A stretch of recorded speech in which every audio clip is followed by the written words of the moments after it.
오늘 제목은 과정입니다. 읽어볼게요. 시작.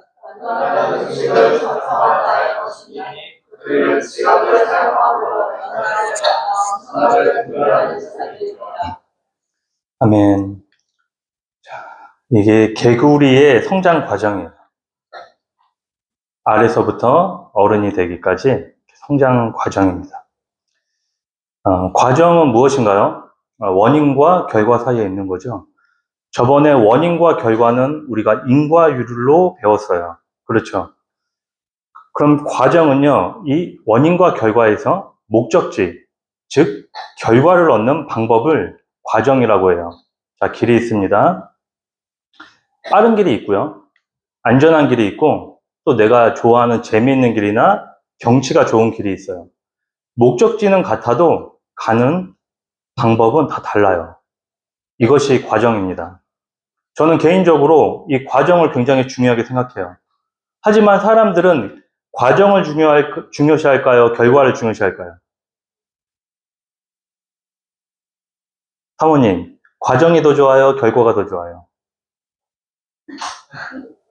네, 직장을 예로 들겠습니다. 일은 힘들죠. 그 일은 뭐냐면 과정이에요. 그럼 결과는 뭐죠? 월급날이잖아요. 월급날이죠. 일하다 보면은 일하는 과정 없이 결과만 나왔으면 좋겠어요. 그렇죠. 너무 일이 힘든데 월급을 그냥 받았으면 좋겠다. 일 안 하고 그런 생각을 많이 해요. 여러분들도 과정 없이 결과만 원하는 때가 있을 겁니다. 그래서 세상이 어떻게 발전하냐면 이 과정을 축소하거나 없애거나 줄이는 방향으로 발달을 하는 거예요. 모든 사람들이 이런 생활을 꿈꿔요. 그래서 원래 예전에 빨래 어떻게 했죠? 권사님? 손빨래 하셨죠? 어렸을 때.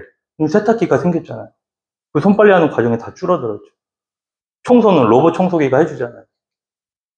빨래는 세탁기 해주고, 그 다음에 설거지, 식기세척기. 이렇게 과정을 줄이는 방향으로 사람들은 발전하게 되는 거예요. 우리가 예전에는 걸어 다녔죠. 그러다가 못 타고 다녔죠? 말 타고 다녔죠.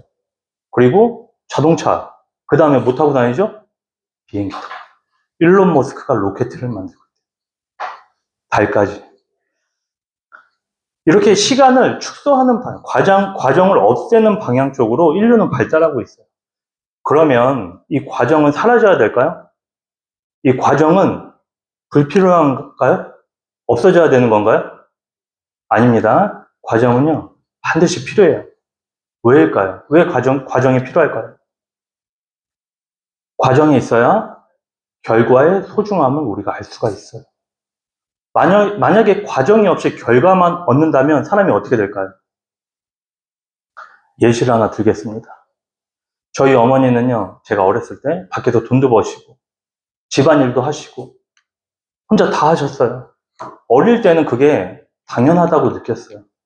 식사 준비하시고, 밥을 만드시고, 식탁에 올려놓으면 저는 와가지고, 뭐 하면 되죠? 먹고 가면 되는 거예요. 식사의 모든 과정을 어머니 혼자서 담당을 하셨어요. 그런데 결혼을 하니까 밥을 먹고 났는데 싱크대의 그릇들이 청소가 안 되는 거예요. 아내가 하겠지. 3일 동안 싱크대에 그릇이 그대로 있었어. 그때 생각이 딱 나는 거예요. 결혼하기 전에. 설거지는 남편이 하는 것이다. 라고 사모님이 저한테 약속을 했었어요. 예전에는 제가 설거지 안 했어요. 제 머릿속에는 설거지는 당연히 돼 있는 거예요. 저절로 돼 있어요. 먹고 나면 돼 있어. 그런데 그걸 어머니가 그동안 그 과정을 꾸준히 하셨던 거예요. 어머니가 없으니까 그 과정이 내게 되더라고요. 저는 그동안 밥을 만드는 과정, 뒷정리하고 설거지하는 과정을 패스했어요. 그리고 그 결과인 뭐만 먹었죠? 음식만 맛있게 먹은 거예요. 그 과정엔 관심조차 없었어요. 여러분들이 아침에, 저녁에 뭐가 나오죠? 식탁 위에? 밥이 나오잖아요. 집에 가면 옷이 나오잖아요. 잠자리가 나오잖아요. 너무 당연하죠. 학원비 용돈 나오죠. 옷과 신발이 저절로 생겨요. 당연하죠. 신발이 다 떨어졌는데 엄마가 안 사주면 어떻게 돼요? 엄마하고 한번 싸우죠. 왜 이런 것들이 당연하다고 느낄까요? 왜 이런 것들이 저절로 된다고 느낄까요? 왜냐하면 여러분들이 그 과정에 참여하지 않았기 때문에 그래요. 여러분들이 여러분들 가정에서 집을 사거나 자동차를 사는 것이 얼마나 많은 돈이 들어가고 그 돈을 벌기 위해서 얼마나 많이 노력해야 되는지 몰라요. 그 과정에 여러분들이 참여하시지 않았기 때문에 그래요. 그리고 뭐만 누리죠? 결과만 누리는 거예요. 태어나 보니까 부모님이 이 모든 결과를 다 만들어 놓으셨어요. 그러니까 우리는 이 모든 것들, 지금 여러분들이 누리고 있는 모든 것들이 얼마나 힘든 과정이 있었는지 알지 못해요. 몰라요. 고생스럽다고 생각도 안 해요.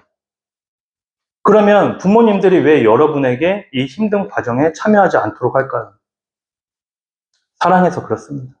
힘든 일은요, 우리 자녀한테 해줄 수가 없는 게, 야, 너가 좀 청소 좀 하고 설거지 좀 해라. 이렇게 말할 수 없어요.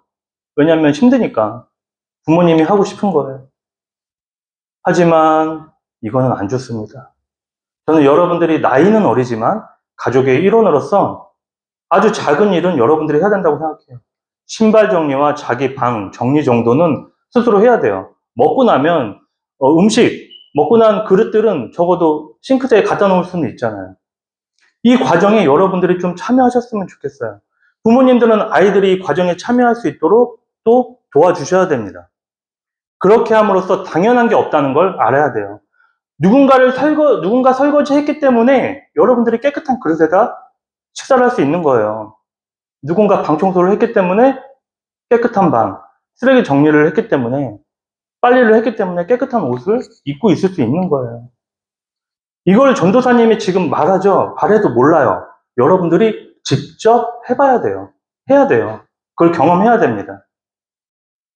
전도사님이 일도 하고, 공부도 하고, 집안일도 하고, 아이도 키워봤더니, 전도사님 어머니가 얼마나 고생했는지 알 것 같아요.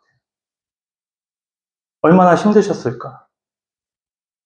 과정 없이 결과만 좋아하는 사람은요, 감사가 없어요. 그래서. 그 당연한 게 안 됐을 때는 불평까지 합니다.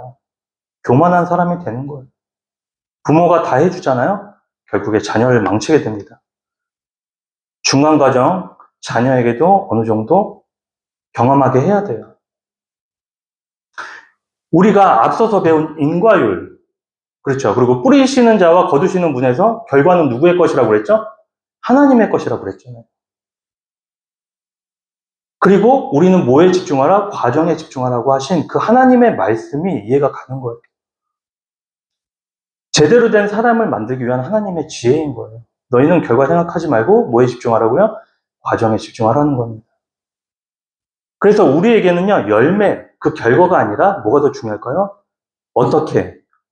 어떻게 사는지에 대한 그 방법이 더 중요한 거예요. 여러분들은 지금 성장하는 과정이에요. 지금도 저는 전도사님 많이 배우고 느끼지만 여러분들 때는 더 그게 많아져야 돼요. 이때 뭐 하죠? 공부하고 많이 배워야 된다는 거예요. 그러면 지금 여러분에게 필요한 가장 중요한 과정은 뭘까요? 학교 수학인가요? 언어 영역인가요? 사회인가요? 전도사님은 성경의 가르침과 보호 안에 그곳에서 여러분들이 성장해야 된다고 생각합니다. 자, 읽어볼게요. 시작.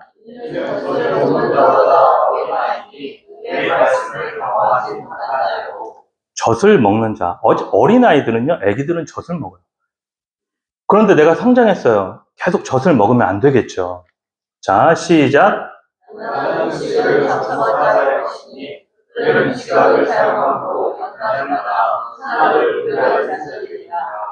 그 과정 가운데 있어요. 이제 젖을 먹다가 단단한 음식으로 넘어가야 돼요. 과정이 있습니다.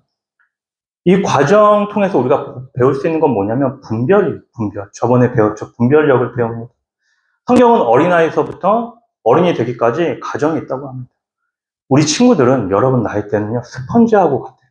그래서 많은 지식들이 들어오면 분별 없이 뭐 하죠? 다 흡수해요. 경험하면요, 그대로 받아들입니다. 그래서 전도사님이 강조하는 게 있죠. 여러분들이 보는 영상을 조심해야 돼요. 만나는 친구 조심해야 됩니다. 아무나 만나면 안 돼요. 차별하라는 것이 아니라, 만일 여러분들이 예수님을 안 만나는데 세상 친구들을 너무 많이 만나면 예수님과 멀어지기 때문에 그래요. 여러분들이 이 나이 때 예수님을 만나셔야 돼요. 여러분들이 가장 먼저 해야 될 건 예수님을 만나는 훈련과 예수님을 만나는 것이에요. 만일 준비가 안 된 상태에서 너무 많은 세상 문화가 나에게 들어오잖아요. 그러면 세상 친구가 너무 많이 들어오면 여러분들의 믿음으로 세상 친구를 변화시키는 것이 아니라 세상 친구들의 영향에 여러분들이 쓸려갑니다. 그러면 하나님과 멀어질 가능성이 커져요. 성경을 사람 인생으로 본다면 성경은 구약과 옛날 약속과 예수님이 오시고 나서 그 다음 뭐죠? 신약이 있죠. 구약과 신약이 있어요. 구약은 어린 시절이에요. 신약은요, 청소년기에서 이제 어른이 돼가고 있는 거예요. 그래서 구약 시절에는 어떻게 했죠? 하나님이 이스라엘한테 야, 너 세상에 나가서 야훼 하나님을 좀 알려라. 여호와 하나님이 누구신지 알려라. 이렇게 하셨나요? 아닙니다. 구약 시대는 하나님께서 이스라엘을 보호하셨어요. 이방인들과 섞이지 않게 하셨어요. 왜냐하면 하나님을 온전히 깨닫지 못한 상태에서 음란한 세상 문화가 들어왔을 때 이스라엘이 하나님을 떠나고 타락하기 때문에 그래요. 그래서 하나님께서 거룩한 신앙을 보존하기 위해서 이스라엘을 세상과 구별하던 때예요. 너희는 내게 거룩할지어다. 이는 나 여호와가 거룩하고 내가 또 너희를 나의 소유로 삼으려고 너희를 만민 중에서 구별하였습니다. 자, 읽어볼게요. 시작. 너희를 만민 중에서 구별한 너희의 하나님이 여호와이니라. 아멘. 또 읽어볼게요. 시작. 또 그들과 언약에서 말씀이 내 딸을 그네가 그에게 주장할 것이요 그의 딸도 내 며느리로 삼으시할 것은 그가 내 아들을 유혹하여 그가 여호와를 떠나고 다른 신들을 섬기게 하므로 그렇게 되면은 너희들이 하나님을 떠난다는 거예요. 하나님이 이스라엘에게 요구하신 건 너희는 아직 세상 나갈 준비가 안 된 어린아이야 라고. 그러니까 너희는 보호 아래 있어야 돼. 신앙의 성장이 있어야 돼 라고 하신 거예요. 어린아이들이요, 핸드폰과 게임, 영상 등에 더 많이 중독이 돼요. 너무나 당연합니다. 왜냐하면 아직 이때는 분별력이 부족해요. 우리 친구들이 인정하지는 않겠지만 아직은 그런 때예요. 그래서 어른들이 어느 정도 이것들로부터 보호를 해줘야 되는 시기입니다. 그러다 이제 신약으로 넘어가죠. 신약 때 누가 오시죠? 예수님이 오십니다. 예수님이 바로 여러분들을 가르치세요. 하나님이 직접 여러분들에게 가르치세요. 하나님의 언어가 아니라 인간의 언어로 가르치기 시작하십니다. 자, 읽어볼게요. 시작. 네. 시작. 내가 참에 하나님이 그 아들을 보내사 너희에게 선하게 하시고 너와 나에게 하게 하신 것은 야, 이제 시간이 됐어. 너희가 이제 보호 아래서 이제 세상으로 나갈 차례야. 이제 이 가르침을 가지고 너희는 세상 밖으로 나가서 세상에 영향을 끼칠 그런 때가 왔다는 거예요. 그래서 내가 너희에게 분부한 것들을 가르치고 지키고 행하게 하라 이렇게 하신 거예요. 예수님은 우리를 가르치시는 거예요. 우리는 이제 배우는 입장의 시간이 된 거예요. 그리고 예수님이 다 알려주시고 난 다음엔 구약처럼 보호만 하셨을까요? 야, 너희 다른 데 가면 나쁜 말 들으니까 너희들 교회 안에서만 살아 이렇게 하셨을까요? 아닙니다. 이제는 그 믿음, 말씀을 가지고 세상으로 나가라고 하시는 거예요. 자, 읽어볼게요. 시작. 알지어다 내가 너희를 보내니 어린 양을 이 가운데로 보낸가 하더라. 계속 보호하시고 그 나라에 두시는 것이 아니라 세상 한 복판에 우리를 보내시는 거예요. 때가 되면 우리도 세상에 나가야 되는 거예요. 교회 안에서만 우리끼리 기쁘고 즐겁고 만족하면 절대 안 돼요. 이것은 나이가 들어도 계속 젖을 먹겠다는 거예요. 머물러 있겠다는 거예요. 그건 너무 어리석은 생각입니다. 이렇게 이스라엘의 역사 과정을 통해서 우리가 알 수 있는 게 있습니다. 지금 현재 청소년들은 믿음의 가정에 보호 아래 있어야 돼요. 세상의 영향을 받는 것이 아니라 먼저 그리스도의 영향을 받아서 예수님을 만나야 돼요. 믿음이 생겨야 됩니다. 그리고 그 믿음은 반드시 뭐가 있냐면 과정이 있습니다. 과정이 있어요. 그런데 제가 전도사가 지금 말한 거는 굉장히 이상적인 그런 가정의 형태예요. 이 땅에 그런 가정이 흔하진 않습니다. 많진 않아요. 대부분 어떻게 되죠? 무너져 있어요. 많이 무너져 있어요. 이 세상의 영향을 받아서 예수님을 만나기도 전에 이미 예수님을 떠나고 있는 친구들이 너무 많고 교회 밖에는 대부분이에요. 이런 아이들을 보면 전도하기가 너무 힘들어요. 어렵습니다. 그러면 이 세상 가운데, 세상 밖에 있는 아이들은 다 포기하고 우리 믿음 안에 우리 아이들만 잘 양육해서 잘 키우면 될까요? 그건 하나님의 뜻이 아니라고 말씀하셨죠. 우리가 지금 어떤 모습이든지 상관없다는 거예요. 지금 과정이 내가 하나님을 안 믿어져. 괜찮다는 거예요. 괜찮아요. 괜찮아요. 증거가 있습니다. 바울을 볼게요. 바울은요, 유대교를 향한 열정이 대단했어요. 유대교가 뭔지 알아요, 여러분? 유대교하고 기독교하고 다르잖아요.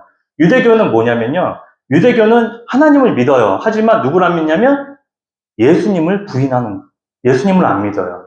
안 믿어요. 바울이 이 유대교의 열정이 대단했어요. 그리고 바울의 학문, 지식, 이런 것도 놀라울 정도로 뛰어났습니다. 그리고 뒷배경도 좋았죠. 로마 시민권자였으니까 아주 성공적인 그런 유대인이 될 수 있는, 바리새인이 될 수 있는 자격을 갖춘 게 바울이었어요. 그런데 이 바울이 예수님을 만난 다음에 어떻게 됐냐면 이 유대교를 향한 열정이 기독교의 이방인 전도자로 부름을 받고 거기에 쏟아 부어지게 됩니다. 그리고 그의 지식과 학문들이 있죠. 수많은 지식과 학문은 신약 성경을 만드는데 다 사용되어져요. 그리고 바울은 뭘 했죠? 기독교인들을 핍박하고 괴롭혔잖아요. 그 과정은 어떻게 사용되냐면 자신이 끔찍한 죄인임을 깨닫고 회개하고 또 겸손하게 되는 시간이 되는 거예요. 자, 읽어볼게요. 시작. 나는 사도의 가장 작은 자라. 나는 하늘의 길을 막혀왔으므로 사도와 시험한 길을 감당하지 못할 자니라. 바울의 이 모든 것들이 다 변화가 됐어요. 하나님의 도구로 사용되어지는. 지금 제 가운데 있어도 괜찮다는 거예요. 미워하는 친구가 있어요. 미움이 있어요. 또 내가 보지 말아야 될 영상을 봤어요. 심지어는 예수님이 안 믿어져요. 괜찮다는 거예요. 괜찮아요. 하나님께서는 이 모든 과정을 조합하셔서 예수님을 믿는 밑거름으로 사용하십니다. 그리고 이 모든 것들이 나중에 여러분들이 사명을 감당할 때 또 사용되어져요. 그러므로 선생님들은 아이들의 어떤 모습을 보고 미리 판단하시면 절대 안 돼요. 지금의 아이들을 보고 결론을 내리시면 안 된다는 겁니다. 또 우리 친구들은 예수님을 알아가고 배우는데 게을리하면 절대 안 돼요. 지금 우리 친구들은 세 가지 중에 하나일 거예요. 예수님이 안 믿어지거나, 예수님을 믿거나, 안 믿는데 믿는 척 하거나. 오늘 설교의 핵심은 그거예요. 이 세 가지 모두 상관이 없어요. 이 모든 과정 가운데 예수님을 만나는 밑거름이 될 거예요. 하나님께서는요, 이 모든 재료를 조합해서 아름다운 결과를 만드시는 인과율의 능력이 있으신 분이에요. 그러므로 이 말을 기억해 주세요. 여러분들 어디에 있든지 반드시 하나님께 돌아옵니다. 이 자리로 돌아올 거예요. 왜냐하면 여러분들이 이미 말씀을 들었기 때문에 그래요. 그 말씀이 여러분들 그 어느 때에 작동을 할 거예요. 제대로 작동을 할 거예요. 여러분들 다시 이곳에 돌아오는데 작동을 하게 돼 있습니다. 선생님들, 부모님들 좀 마음 아프실 수도 있어요. 우리 다음 세대 위해 눈물로 기도하시는데 또 열매가 안 보이잖아요. 또 마음 같지 않잖아요. 근데 하나님의 선하심과 능력을 우리가 온전히 신뢰하고 하나님께 맡겼으면 좋겠어요. 내가 무엇을 해야 한다는 생각을 버리시고 어떤 결과를 보고 싶다는 초조한 마음도 좀 내려놓으셨으면 좋겠어요. 그냥 자녀에게 보여주세요. 하나님을 믿는 나의 삶을. 이래서 나는 기뻐. 감사해. 찬양드리고 예배드려요. 부모가 기도하면 자녀는 반드시 하나님께 다시 돌아오게 돼 있어요. 하나님께서 원하시는 거는요, 우리 다음 세대가 온전하게 되어지는 게 아니라 선생님들 자체를 원하시는 거예요. 선생님들이 먼저 하나님께 나오셔야 돼요. 나오셔야 돼요. 그때가 되면 자녀들도 자연스럽게 하나님 앞에 나오게 되어 있습니다. 자, 나중에 이런 모든 경험들이 하나님을 믿는 확신이 될 거예요. 자, 이걸 읽어볼게요. 시작. 그러면서 하나님을 사랑하십니다. 그리스도 예수의 날까지 예수를 믿는 확신하노라. 확신이요, 확신. 제발 확신하자고요. 자, 적용하겠습니다. 자, 여러분들 당연하다고 생각했던 거 있죠? 집 청소, 설거지, 빨래, 이거 음식 만드는 거. 이거를 이틀 동안 여러분들이 좀 하세요. 여러분들 방학했죠? 방학했어요? 방학 안 했네. 방학 안 했어요? 다음 주에요. 그러면 다음 주 이제 지나서 뭐 하라고요? 빨래, 설거지, 집 청소, 음식 준비를 이틀 동안 해보는 거예요. 이틀 동안. 이렇게 전도사님이 얘기해도 우리 친구들이 그걸 깨닫지 못해. 그 과정을 여러분들이 이틀, 원래는 일주일 동안 했으면 좋겠는데, 일주일 너무 기니까 이틀 동안 여러분들이 하세요. 여러분들이, 아니, 나 못해, 배째라고 하면 어쩔 수 없지만, 여러분들이 하시면 여러분들에게 뭐가 있어요? 유익이 있어요. 유익이 있어요. 지금 여러분들이 지금 여기 누리고 있는 이 교회에 있죠. 성경과 말씀과 구원이 있어요. 여러분들 태어나 보니까 생긴 게 아니에요. 누군가가 피를 흘리고 고생했어요. 우리를 많이 아끼고 사랑한 결과예요. 지금 어른들이 옥상 꾸민다고 지금 몇 주간 고생하고 계세요. 또 수련을 준비하고 있어요. 친구들은요, 이 과정을 못 봤을 거예요. 잘 꾸며진 뭐만 봐요? 옥상만 봐요. 그럼 과정 없이 결과를 즐길 수 있어요. 수련회도 마찬가지일 거예요. 전도사님이 여러분들에게 이야기하고 싶은 거는 어른들이 너희 때문에 고생하니까 좀 너희가 이렇게 생색내고 싶어서 얘기하는 것이 아니라 분명히 그냥 생기는 게 아니라 누군가 땀 흘리고 피 흘리고 엄청난 고생을 하면서 옥상을 만들어 가고 있는 거예요. 그 준비하는 과정이 있었다는 거예요. 그러면 여러분들이 하실 거는 그 수고한 선생님들과 어른들께 뭐 하면 되냐면 감사와 존경의 마음이 좀 있었으면 좋겠어요. 그거 이상 바라는 게 아니에요. 그렇게 감사하는 마음으로 살아가면 뭐죠? 여러분들에게 큰 유익이 있기 때문에 그래요. 자, 끝으로 우리는 값없이 구원받았습니다. 너무 당연하고 하찮게 여기고 그렇게 생각하는 사람들이 있어요. 그런데 여러분들이 당해야 될 그 고통과 굴욕과 비참함, 벌어짐을 그 모든 그 죽음의 그 과정을요 담당하신 분이 있었다는 걸 좀 기억해 주세요. 예수님이 값을 치르셔서 우리에게 구원의 문이 열린 것이지 결코 저절로 받거나 당연한 것이 아닙니다. 그 구원의 모든 과정을 예수님께서는 홀로 담당하셨어요. 그러므로 예수님을 사랑하고 존경하세요. 그리고 감사를 드리는 우리 여러분들 되셨으면 좋겠습니다. 자, 기도하겠습니다. 주님 감사합니다.